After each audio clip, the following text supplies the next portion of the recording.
You've become one of the few athletes whose style feels as recognizable as their game. Oh, that's Has sweet. fashion become another language through which you express who you are?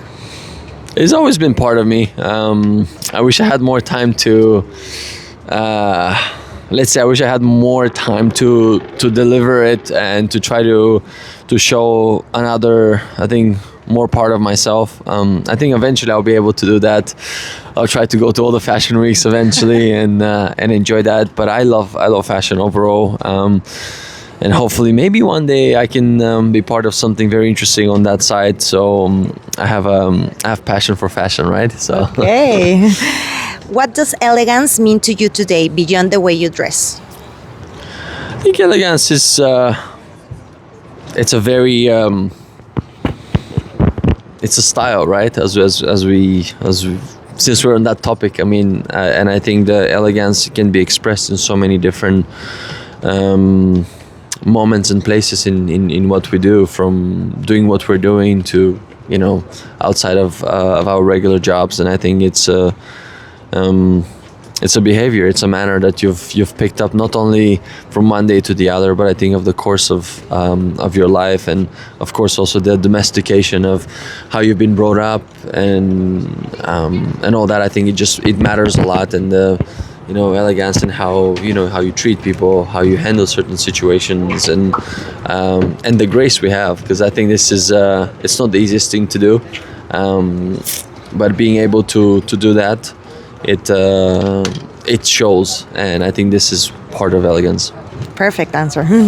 You've spent much of your life living out of a suitcase.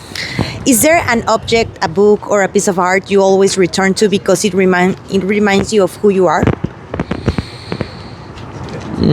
I think no, I don't want to say like a book in particular. There's many years ago I started writing a little bit, just myself, and I have friends that are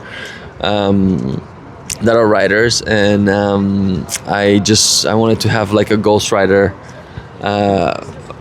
regarding certain things in my life, and I've kind of wrote it down because I want to do maybe a book one day. So I have wrote this, I don't know how many years ago, and sometimes I read it. It's good to see the what you've gone through, what you've the road traveled, and I think it's very important to have. So sometimes, occasionally, like I come back to that, to those little bits and pieces that are written out there. So I'll say that.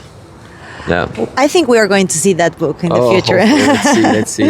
Some athletes chase victories while others build a legacy through the way they make people feel. Which of those feels more meaningful to you at this stage of your career? Well, I think it's safe to say it's probably the second for me, but I don't mean it just because of where I'm at in my career. I think overall, there's been a big chunk of my reasoning, also of playing tennis since I was a kid, was to always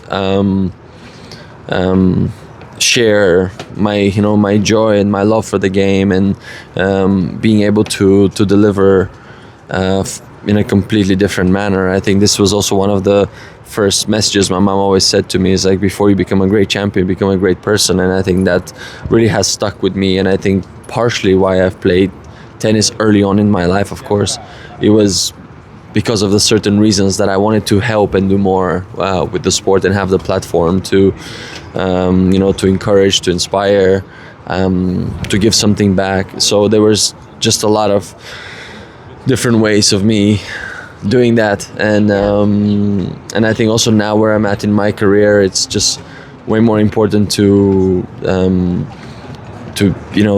be good with myself, to be good with my surroundings, with my team, with my family. Winning or losing kind of has become a very different way for me to deal with it. Of course, I want to win. When I'm out there, when I compete, I want to win. There's no way. Once you're a competitor, you're always going to be a competitor.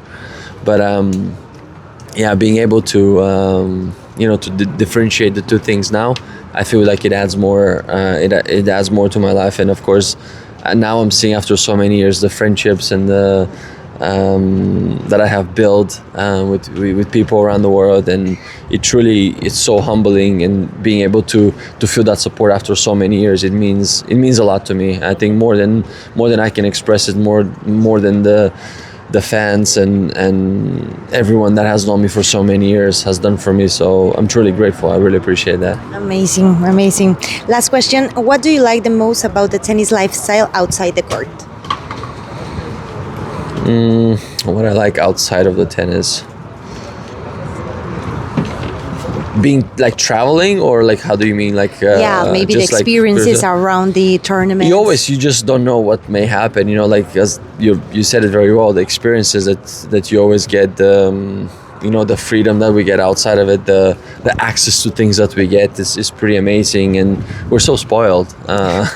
So in the end of the day, like, I'm very, like, as I said, I'm very, very grateful, because I've truly been able to live life very, very big, very large, for so many different things. And now I'm just like, I can truly like smile back and just keep on enjoying of all that, and also like, ripe all the fruits. So it's a fun moment to be at, in a very unique place.